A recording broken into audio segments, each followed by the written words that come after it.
MD क्या है, maximum demand क्या है। आप क्या सुनते हो कि इतने की पेनल्टी पड़ गई, विभाग ने इतने की पेनल्टी हम पे डाल दी, फैक्ट्री पे इतने की पेनल्टी डाल दी, एमडी बढ़ गया, मैक्सिमम डिमांड बढ़ गया, उसकी बात करेंगे। और साथ में हम एमडी कंट्रोलर की कि एक ऐसा कंट्रोलर लगाएं कि कभी हमारी मैक्सिमम डिमांड को ले कोई हमारा कभी पेनल्टी हमें लगे ना। दोनों चीज़ों को बहुत ही बारीकी से समझेंगे। एमडी बहुत ज़्यादा, मैक्सिमम डिमांड जो होता है बहुत ज़्यादा इंपॉर्टेंट है। हर एक पेनल्टी में उसका नाम आपको जरूर मिलता है। विभाग सबसे पहले ये चेक करता है कि इसका एमडी कितना है, हाईएस्ट इसका एमडी कितना रिकॉर्ड हुआ है, उसके हिसाब से पेनल्टी लगती है। समझते हैं पूरा बैक टू बैक। आपने बहुत दूर सुना होगा एमडी या एमडीआई सुना होगा। एमडी मैक्सिमम डिमांड बोले तो एमडी। अब एक्चुअल में मैक्सिमम डिमांड की बात करूं, जैसे आपको मैं स्वाभाविक बताता हूं, जैसे एक ये फैक्ट्री है, ठीक है। अब अगर मैं एमडी की एकदम बेसिक बात करूं ना, तो जैसे मान के चलो ये एक फैक्ट्री है, ठीक है। इस प्रकार के उद्योग आपने बहुतायत देखे होंगे। तो इसमें एमडी क्या है समझते हैं। मैक्सिमम डिमांड, अधिकतम जरूरत, आपने कितने का कनेक्शन लिया, आपको नीड कितने की थी, वो किस प्रकार से डिपेंड करता है। मैक्सिमम एक्चुअली क्या है का मतलब होता है किसी निश्चित समय, आमतौर पर 15 मिनट या 30 मिनट के दौरान आपकी फैक्ट्री या बिल्डिंग में सबसे अधिक पावर किलोवाट या केवीए में कितना लिया। आपका घर है, आपकी बिल्डिंग है, आपकी कंपनी है, उसने कोई एक पर्टिकुलर टाइम 15 से 30 मिनट मान के चलो, उसके अंदर पूरे दिन में 24 घंटा होता है, मान के 24 घंटे के अंदर आपका हाईएस्ट पीक लोड है वो कितना गया। आपका एनर्जी मीटर वो भी मापता है, बाकी चीज भी मापते हैं, पर वो उसको कंट्रोल नहीं करता, ठीक है ना। अधिकतम आपने एक टाइम के अंदर कितना वो लोड है वो कंज्यूम किया, हाईएस्ट लोड आपका वो कितना गया था, ठीक है, उसकी बात हो रही है। तो अगर आपकी फैक्ट्री पूरे महीने में अलग अलग लोड पर चलती है, अलग अलग लोड का मतलब क्या है कि कोई फैक्ट्री होती है ना, तो उसमें सारी मशीनें एक साथ नहीं चलती। मान के चलो संडे को छुट्टी हो गई, ओके, 2 दिन मान के चलो आपका अधिकतम प्रोडक्शन था, सर्वाधिक डिमांड थी, बहुत ज्यादा पार्टी की डिमांड थी, तो बहुत ज्यादा मशीनें चली, 24 घंटे चली, सारी मशीनें चली, और सारी मशीनें ज्यादा प्रोडक्शन निकालने के चक्कर में फुल लोड पे चली। फुल लोड भी क्या होता है कि हम मशीनों को एकदम खींच के लेता है, खींचने का मतलब उसका वो हाईएस्ट अपना जो कंजप्शन करती है उस सिचुएशन में, ठीक है। तो 15 मिनट ये के दौरान मान के चलो उसने 420 केवीए का सबसे ज्यादा लोड लिया है, ठीक है। तो उस महीने का मैक्सिमम डिमांड है वो 420 केवीए हो गया माना जाएगा। यानी कहने का मतलब ये कि एमडी एक इंस्टेंट करंट नहीं है, बल्कि एक टाइम इंटरवल का हाईएस्ट एवरेज लोड होता है। कहने का मतलब यहाँ पे क्या समझ गए कि एक महीने में आपका जो लोड है वो अधिकतम 420 चला गया कुछ टाइम के लिए, तो इसका मतलब है कि आपकी डिमांड है ना वो 420 केवीए है आपके प्लांट की। अब अगर आप कभी भी मत चलाओ इतना दोबारा, एक महीने में अगर एक भी चला दिया ना, तो आपका मैक्सिमम डिमांड है वो बढ़ गया, यहाँ पे आपको पेनल्टी लगेगी। सपोज दैट आपने चलो आपका जो हाईएस्ट जो रहता है ना वो हमेशा 350 केवीए रहता है, ठीक है। आपने क्या किया, 350 का कनेक्शन ले रखा है, ठीक है, और यह मान के चलो आपको 300 रहता है, 300 केवीए, तो आपने 300 केवीए का ट्रांसफार्मर ले लिया, ठीक है। ट्रांसफार्मर आपने ले लिया, आपने इसी प्रकार सारा का सारा काम कर लिया। अब आपकी इसके अंडर लोड चलेगा तो आपको कोई इश्यू नहीं है, ठीक है। इसको आप ऐसे समझो कि एमडी बढ़ने पर पेनल्टी क्यों लगती है, मैंने इसकी बात करेंगे, उसके बाद हम वो करेंगे उस मीटर की जो एमडी को कंट्रोल करने वाला, ठीक है। एमडी बढ़ने पर पेनल्टी क्यों लगती है, अब इसको आप ओरिजिन में समझो कि आपका क्या है, एक कॉन्टैक्ट डिमांड है वो 500 केवी है, ठीक है। 500 केवी आपने क्या है ले रखा है, ये ट्रांसफर आपने लगा रखा है। अब देखो एक चीज मैं सबसे पहले आप क्लियर कर दूं, लोगों को इस बात का भ्रम होता है कि मैंने अपने घर पे 1 किलोवाट का मीटर ले रखा है, अब मैं इसमें 5 किलोवाट लगाऊं 10 किलोवाट लगाऊं वो मेरी मर्जी है। ऐसा नहीं होता है।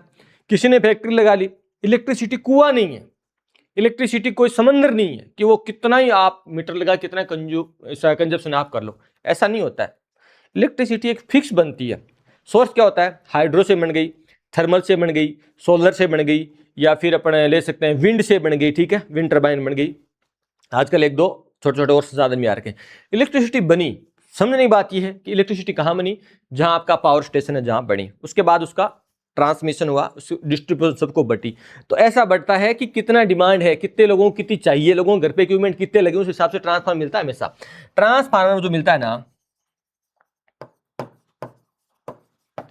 जो आप करवाते हो इश्यू, आप जो केबल इश्यू करवाते हो, इसके अकॉर्डिंग होता है कि भाई आपका डिमांड है वो 500 केवी है, 500 केवी है, ठीक है, 500 केवी है, ओके।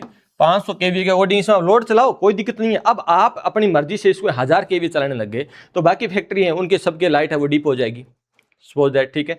आपने क्या किया, अपने घर के अंदर सीन क्या किया, आपने एक मोहल्ला है, एक गांव बस गया, ठीक है, कोई गांव बनता है ना तो उसकी भी एक ट्रांसफॉर्मर कैपेसिटी होती है। एक गांव में ना एक कॉलोनी कट गई, वहां पे 100 घर हैं, ठीक है, ठीक है ना। ये 100 है, और पर ऐसे बोलता है कि मेरे को तो नॉर्मल लोड चलाना है, नॉर्मल सा गांव है, तो पर किलोवाट खपत है पर घर की है, कुल मिला के 100 किलोवाट का लोड हो गया। अब अगले दिन क्या किया कि यार तो सारे पैसे वाले आदमी ने तो सबने 3-3 एयर कंडीशनर लगा ली, 2-2 2.5 टन की, 1-1.5 टन का, किचन में अलग लगा लिया, मैन हॉल में, ड्राइंग रूम में अलग अलग लगा लिया। पर जो बंदा है वो कंजप्शन कर रहा है 5 से 10 किलोवाट। ओके, हाईएस्ट कितना बन गया टोटल? टोटल बन गया जी, ये तो 100 लोग हैं, वो 1000 किलोवाट के आसपास कंजप्शन करते हैं। तो होगा क्या? ट्रांसफार्मर में आगे जो सप्लाई जो इतनी आ रही है, ट्रांसफार्मर में कैपेसिटी क्या है? 100 किलोवाट की है, ठीक है। इसको केवी में कन्वर्ट कर सकते हैं, उससे केवी में आता है, ठीक है। जो चीजें याद रखना, जो चीजें इलेक्ट्रिसिटी खुद कंजप्शन नहीं करती ना, लाइक वो खुद खपत नहीं करती, वो उसका क्या करता है? आदान प्रदान में सहयोग करती। जैसे अपना हो गया ट्रांसफार्मर, हो गया इन्वर्टर, हो गया, ठीक है, इन्वर्टर हो गया, उसके साथ ही मेरा कोई स्टेबलाइजर हो गया, स्टेबलाइजर हो गया। इस प्रकार की जो चीजें होती है ना, वो क्या करती है? खुद कंजप्शन नहीं करती। तो उसको क्या है कि ये सब केवीए में मापा जाता है। मतलब ट्रांसफार्मर क्या है कि खुद इलेक्ट्रिसिटी खपत नहीं करता, कंज्यूम नहीं करता। वो क्या करता है कि उसको या तो स्टेप अप या स्टेप डाउन करता है। तो उसका मतलब वो केवीए में है। वो सारी चीजें इन्वर्टर केवीए में आता है, जैसे स्टेबलाइजर अब केवीए, कुछ चीजें वो केवीए में रहती है, ठीक है। ठीक है, इस बात को याद रखना, ठीक है। तो आपने कितना जो डिमांड थी उसके अकॉर्डिंग आपने केवीए का क्या किया? आपने अपना जो ट्रांसफार्मर है वो लगवा लिया। अब लगवा लिया, आप तो सब पैसे वाले लोग हो, आपने तो क्या किया? अपना दबा के वो सिस्टम पूरा पूरा चला रहे हो। तो इस कंडीशन में क्या होगा? आप सबके घर पे पेनल्टी पड़ेगी, सबके मीटर वो चीज होंगे। अरे भैया, आपने तो पूरे ट्रांसफार्मर फूंकने कंडीशन में, आपको ट्रांसफार्मर हीट हो रहा है, ट्रांसफार्मर का आउटपुट जो है सप्लाई इतने है ही नहीं। समझ रहे बात हो? करेक्ट। तो इस प्रकार का पूरा जो वर्क होता है, सबके घर में लाइट है वो डिप हो जाए, तो अपने मर्जी के अकॉर्डिंग कुछ नहीं किया जा सकता। जो भी काम होगा सिस्टम के अकॉर्डिंग होगा। अब इस ट्रांसफार्मर जो लाइन आ रखी है, या ट्रांसफार्मर से आगे जो लाइन है डिस्ट्रीब्यूट हो रखी है, वो लाइन इस प्रकार डिस्ट्रीब्यूट हो रखी है कि मतलब इसमें 100 किलोवाट तक का लोड के हिसाब से केबल का जो SQMM होता है, स्क्वायर एमएम जिसको बोलते हैं, SQMM में इसको केबल को लेते हैं, ठीक है। जितना भी अपना इसका बनता है, कॉपर लेंगे, एल्यूमिनियम लेंगे, जो भी, तो आपने पहले इस प्रकार का डिसाइड कर रखा है, उस प्रकार की सब ट्रेंचें बना रखे हैं, ट्रांसफार्मर बना रखा है, सारी चीजें इस प्रकार लगी हुई हैं। तो आपको भी 100 किलोवाट के अंदर रहना पड़ेगा। 100 से 110 किलोवाट भी जाओगे तो आपका लफड़ा होगा, वो मैक्सिमम डिमांड में आएगा। क्या समझे आप बात को? और मैं आपको थोड़ा ठीक समझाता हूँ। आप बहुत अच्छे से समझ रहे हैं, मुझे पता है कि मैं बहुत ही आपको कॉमन चीज़ों से रिलेट करके समझा रहा हूँ, ताकि इलेक्ट्रिसिटी भी आपके लिए वो चीज़ ना बने कि आपको लगे कि यार पता नहीं क्या है, क्या मैक्सिमम डिमांड है। समझ गए ना? छोटे से उदाहरण समझते हैं, इस उदाहरण से दोबारा समझते हैं अपना। कॉन्टैक्ट डिमांड 500 kVA है, मैक्सिमम डिमांड उदाहरण, ठीक है। 450 kVA पे कोई पेनल्टी नहीं, 450 kVA आप चला रहे हो, आराम से चलाओ, शौक से चलाओ, ठीक है। आप अपने अंडर लोड चल रहे हो, आपके पास 500 kVA का तो सिस्टम ही लगा है, तो आप पे मैक्सिमम डिमांड है, कोई प्रकार का पेनल्टी नहीं लगा। पेनल्टी लगती है ना, वो पर केवीए लगती है। जैसे पर केवीए अगर 400 रुपये लग गई, एक 400 लग गई, तो ऐसे मानो 100 kVA के आपने कर दिया तो इंटू 400 हो गया। इस प्रकार पेनल्टी लगती है इलेक्ट्रिसिटी में। समझ रहे बात को? पर केवीए पेनल्टी पड़ती है, केवल पेनल्टी बहुत बड़ी चली जाती है। समझ नहीं बात क्या है? चलो, आपने 490 kVA लोड लगा दिया, कोई पेनल्टी नहीं है, 500 kVA का कनेक्शन ले रखा है। पर अगर आपने 560 kVA लगा दिया तो पेनल्टी लगेगी, क्योंकि आपने 60 kVA अलग से एक्स्ट्रा कंजप्शन कर लिया और वो आपको मैक्सिमम डिमांड है वो हिट कर गया, उस वैल्यू को क्रॉस कर गया, मैक्सिमम डिमांड आपकी बढ़ गई, MD लग गया। अब इसका निवारण क्या है? पेनल्टी लगती है फैक्ट्रियों के अंदर, तो उसका समाधान क्या होता है? समाधान समझते हैं। समाधान समझने के लिए पहले आपको एक चीज मैंने बता दी क्लियर पूरा, कि जो ट्रांसफार्मर होता है ना, जो बनता है उसकी कैपेसिटी, केबल साइज वगैरह सब होता है। देखो इलेक्ट्रिसिटी घर पे करो, इंडस्ट्री में, हर जगह हम कैपेसिटी अकॉर्डिंग वायर यूज लेते हैं। लाइक हमें लगा कि यार हमें AC लगाना है, तो हम क्या करेंगे, 2.5 का या फिर 4 का वायर छोड़ देते हैं, 4 SQMM घर में छोड़ते हैं। हमें आइडिया होता है कि यार हमें ये चीज लगी, कहीं हमारा एग्जस्ट फैन लगना होता है, तो हम क्या करते हैं 0.75 की 1 स्क्वायर mm या 1.5 स्क्वायर mm कॉपर की वायर छोड़ते हैं। तो वो सब कुछ हम पहले डिसाइड करते हैं। ऐसा थोड़ी है कि हमने यहाँ पे एग्जस्ट फैन लगाना था, हमने एयर कंडीशनर लगा दिया, हमारी मर्जी, ऐसा नहीं होता है। इसमें पूरा का पूरा क्या करते हैं हम, वायरिंग होती है उसके अकॉर्डिंग, ठीक है। तो इसी प्रकार आप पूरा समझ लिया। अब इसका कंट्रोलर के लिए क्या होता है, तो ये इस प्रकार का एक मीटर होता है। इसके अंदर क्या होता है, 3 जो R, Y और B की सीटियां जुड़ती हैं, ठीक है। सिटी 1 2 3 सीटियां जुड़ेंगी। एक ये रिले कॉन्टेक्ट होता है। ये रिले कॉन्टेक्ट किस प्रकार काम करता है कि जैसे मतलब मान के चलो कि ये जो मैं निर्धारित मैंने इसको सेट करता हूँ, मैं एक MD सेट करता हूँ, जैसे मैंने 500 कर दिया, तो ये क्या करेगा, मैं इसको 500 मेरा हाईएस्ट डिमांड है, तो मैं इसको 450 पे कर देता हूँ सेट, ठीक है। 450 जाते क्या करेगा, इसमें जो प्लांट में आगे जितनी कंट्रोलिंग इससे ले लूंगा, इस रिले से ले लूंगा ना, तो इसका क्या होगा कि या तो कोई सिस्टम को दोबारा वो ऑफ कर देगा, इसके और कुछ एक्सिलरी लगा होगा, ये NO का NC बन जाएगा, या मेरे पास बजर या हुटर चला जाएगा। ये बजर हुटर वाला है, ठीक है। एक मेरे पास यहाँ पे है ना, ये जो है मैं लोड के साथ कनेक्ट कर दूंगा, तो इसका जो NC लूँगा मैं काम में, तो यहाँ पे मैं कॉमन दूंगा, तो यहाँ से जो NC निकालूंगा, जैसे ये इसको 450 हिट करेगा तो इस NC का क्या बन जाएगा, NO बन जाएगा। ये NC हट जाएगा, इसका इस प्रकार NO बन जाएगा, वो पूरा पूरा गया लोड बंद हो जाएगा। MDA कंट्रोल क्या करता है, इसमें RYB लगते हैं, मैंने RYB लग गया, इसमें न्यूट्रल लगता है, और इसमें अपना सिंगल फेज सप्लाई देनी 220, ठीक है, सिंगल फेज सप्लाई है, ठीक है। इस प्रकार के मीटर आपने देखे होंगे। और अगर आप चाहते हो कि मेरे को इस प्रकार के मीटर के पूरे कनेक्शन सीखने हैं, मेरे को A to Z इसके कनेक्शन सारे आने चाहिए MDA कंट्रोलर, क्योंकि देखो इलेक्ट्रिकल में क्या होता है कि एक टाइम पे जाने के बाद आपको इन चीज़ों के बारे में बहुत अच्छे से नॉलेज होना जरूरी है। मतलब नॉलेज ऐसा नहीं है कि एक्सपीरियंस ही नहीं बनता कि मैंने यहाँ से प्लांट में 25 साल तक काम कर लिया। वही बात है राजेश खन्ना वाली, की जिंदगी है ना लंबी नहीं होनी चाहिए, जिंदगी बड़ी होनी चाहिए। सो जितने टाइम आपने अच्छा सीखा हो, बड़ा सीखा हो, वो चीज़ ज़्यादा इंपॉर्टेंट होता है। नहीं कि मेरे को 15 साल हो गया, अरे मुझे क्या समझा रहे, मुझे इंडस्ट्री में 25 साल हो गया। भाई 25 साल हो गए, अच्छी बात है, मैंने 25 साल में क्या किया, कितना तूने मॉडिफिकेशन किया, कितनी तूने कंपनी में मशीनें बैठाई, तूने कितना कुछ किया, अभी तो कहाँ तक पहुंचा है सैलरी, इतना तो इंपॉर्टेंट आदमी होता है 25 साल में। तो 25 साल के एक्सपीरियंस के आदमी के हिसाब से आज एक फॉरमैन बनता है, अनपढ़ आदमी होता है ना 25 साल पुराना, वो फॉरमैन बनता है, उसकी मैं आज सैलरी मानता हूँ इंडिया में 25 साल पुराने आदमी की 70,000 से लेकर 1,20,000 तक, अनपढ़ आदमी की जो पहले काम जानता था। अच्छा फॉरमैन लेते भी हैं, मैं से बहुत लोगों को जानता हूँ, बहुत लोग ऐसे मेरे साथ काम भी कर रखे हैं।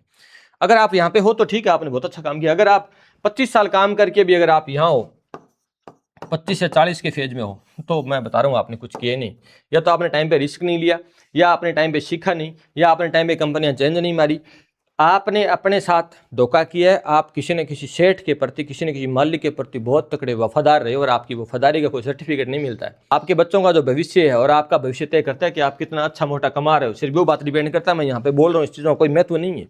तुम्हारी जिंदगी में तो है कि तुम कितना बेटर अच्छा कमा सकते हो, वो तुम्हारे लिए सबसे इंपॉर्टेंट है। मैं आपको कुछ भी कह रहा हूँ वो इंपॉर्टेंट नहीं, मैं कितना कमा रहा हूँ वो इंपॉर्टेंट है। इस बात की गांठ मार लेना। तुम किसी के प्रति लॉयल हो, सेठ मेरे प्रति बहुत लॉयल है, सेठ मुझे सलाम करता है, सेठ मेरे साथ हाथ मिलाता है, इंपॉर्टेंट नहीं रखता वो सेठ तुम्हें सलूट मारे या गाली दे, तुम्हें कोई फर्क नहीं पड़ता। फर्क तुम्हें ये पड़ता है कि वो सेठ तुम्हें कितना पे कर रहा है। आज की महंगाई के अकॉर्डिंग तुम जो काम कर रहे हो वो तुम्हारे लिए इंपॉर्टेंट है।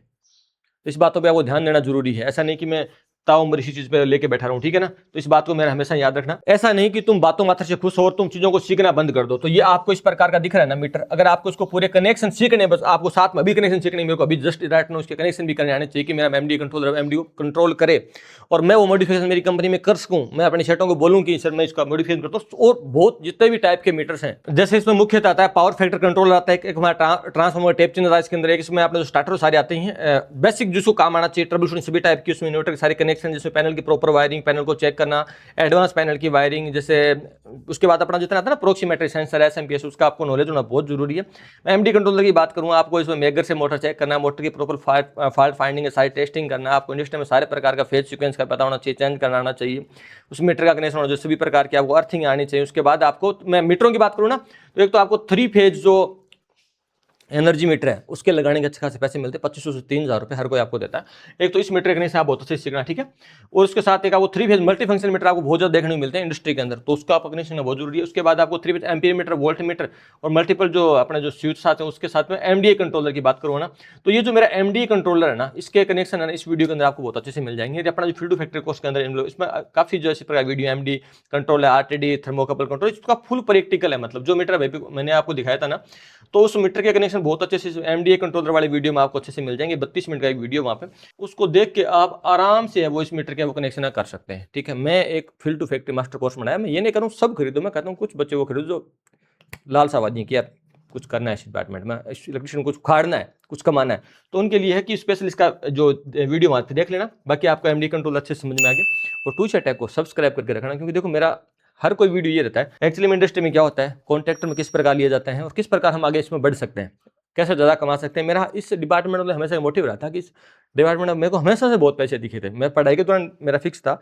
कि इस डिपार्टमेंट में जाऊँगा, और मैं गया और मैंने सीखा और मुझे उसका बेनिफिट भी मिला। तो आप भी कोशिश करो कि चाहे कोर्स से सीखो, चाहे कोई बंदा सिखाने वाला बंदे सीखो, पर बंदे सिखाने वाले हैं नहीं, इसलिए मैं आपको रिकमेंड करता हूँ। ठीक है, आपको एक डेडिकेटेड कोर्स मैंने दे दिया, उसमें सारा का सारा पावर का काम है। PLC कोर्स अलग चाहते हो उसको उसके बाद ज्वाइन कर लेना, पहले ज्वाइन कर लेना, ठीक है। और इसी के साथ मैं आप सबको बेस्ट ऑफ लक बोलूँ कि इलेक्ट्रिसिटी में ना सीखते रहो, संभावनाएं बहुत है कमाने की और सोर्सेज बहुत है कमाने की। एक बहुत बड़ा डिपार्टमेंट है, इसमें से आप किसी भी एक पर्टिकुलर फील्ड पे ना अपना कंट्रोल अच्छा खासा पाके अच्छी खासी अमाउंट है वो कमा सकते हो, ठीक है ना। चलो फिर इस तरह जुड़े रहो, मिलते हैं नेक्स्ट वीडियो में नेक्स्ट टाइम।